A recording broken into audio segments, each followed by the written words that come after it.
नमस्कार दोस्तों, मैं आचार्य रमेश सेदेवा, चेयरमैन एजुस्टेप फाउंडेशन, आप सबका अपने इस चैनल पर हार्दिक स्वागत करता हूं।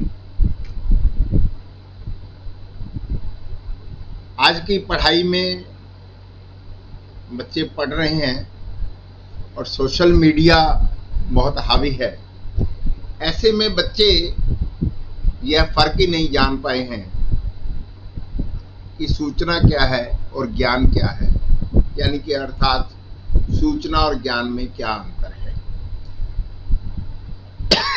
तो आज मैं आपके समक्ष जो है अपने विचार इस बात के लिए रखूंगा और आपसे अनुरोध करूंगा कि आप अपने अपने ग्रुप में, अपने अपने उसमें संबंधों के लिए उनसे ये मेरी वीडियो शेयर करें, कमेंट जरूर करें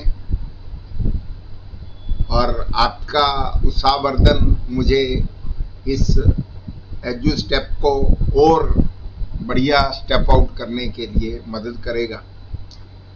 अब सबसे पहला सवाल होता है कि सूचना है क्या।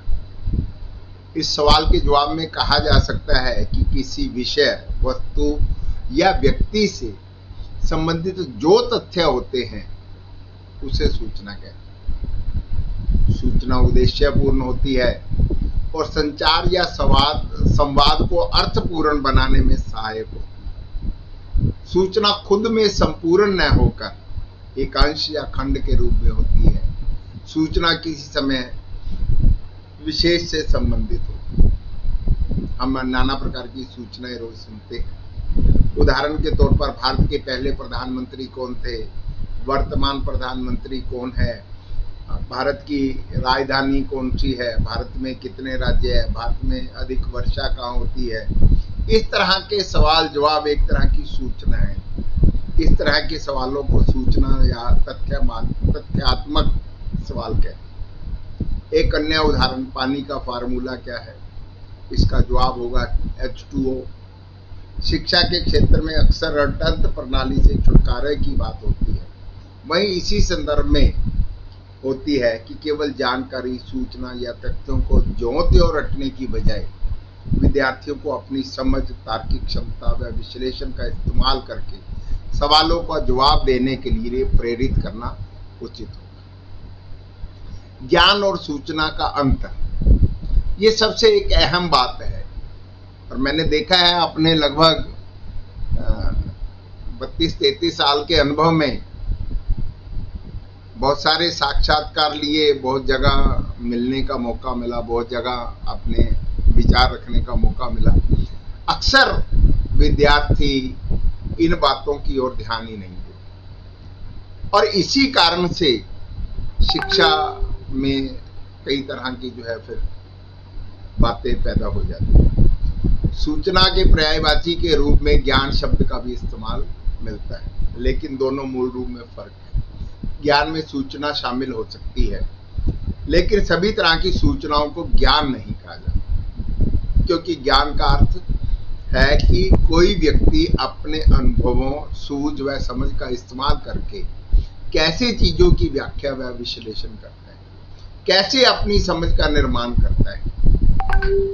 ज्ञान का अस्तित्व लंबे समय के लिए होता है। ज्ञान की एक संरचना होती है, यह सुसंगत और सार्वभौमिक होती है।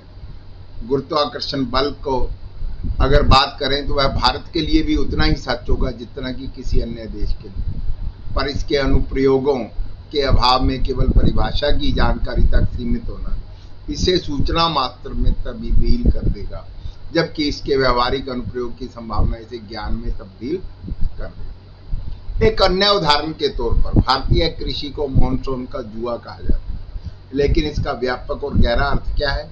इन सवालों की दिशा में बढ़ने की क्षमता हमारी समझ को दर्शाती है।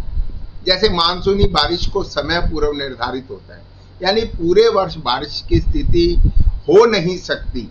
ऐसे में फसलों की सिंचाई के लिए देश के हर हिस्से में पूरे साल जो है साधन नहीं मिल सकते। सिंचित क्षेत्र को प्रतिशत कम होने वाली स्थिति में भारतीय खेती की निर्भरता मानसून के ऊपर बढ़ाती है।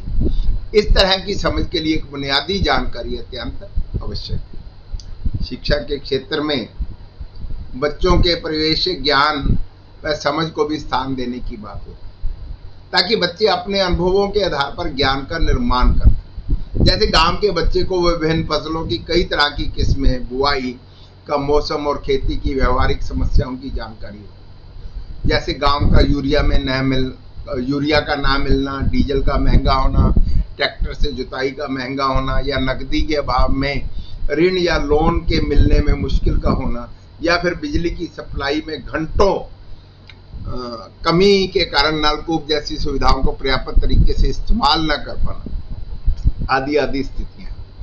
भारत में क्लासरूम के बारे में कहा जाता है कि भारत के क्लासरूम बच्चों में विद्यार्थियों के वास्तविक अनुभवों के प्रति तटस्थ रहते हैं। वे कोई पक्ष नहीं लेते, सही या गलत का कोई फैसला नहीं करने वाली स्थिति में पक्ष में खड़े होते हैं। इस कारण सैद्धांतिक समझ और जीवन व्यवहार की सच्चाई के बीच में तालमेल का अभाव पाया जाता है। इस तरह की समझ के बाद विकास के बाद जीवन काल में होता है। उम्मीद है कि उपरोक्त उदाहरण की से सूचना और ज्ञान के अंतर की आपको काफी हद तक जो है स्पष्टता होगी, आप समझ गए। और जो न्यू एजुकेशन पॉलिसी है उसमें भी इसी बात पर जोर दिया है। यदि कुल मिलाकर के कहा जाए तो आज के समय में वो लर्निंग आउटकम को लेकर के वो यही बात है। तो हमारे हर क्षेत्र में हर उसमें से जो है हमारा काम भी यही है कि बच्चे जो है उस वो जो मुख्य अंतर है सूचना और ज्ञान का उसको समझें। और मैं समझता हूँ मेरे इस संक्षिप्त से विवरण से आपको बहुत कुछ स्पष्ट हुआ होगा, और उम्मीद करता हूँ आप इसी तरह मेरे से जुड़े रहेंगे, क्योंकि ज्ञान एक शक्तिशाली औजार है जो हम इंसानों के पास है, न सिर्फ इसलिए कि हम जानते हैं बल्कि इसलिए भी कि जो हम जानते हैं उसे व्यक्त कर सकते हैं और उस पर मनन भी कर सकते हैं। आप सभी का धन्यवाद। पुनः आपसे अनुरोध है कि आप इसको ज़्यादा से ज़्यादा शेयर करें, कमेंट करें और मेरा उत्साहवर्धन करें। Thank you all.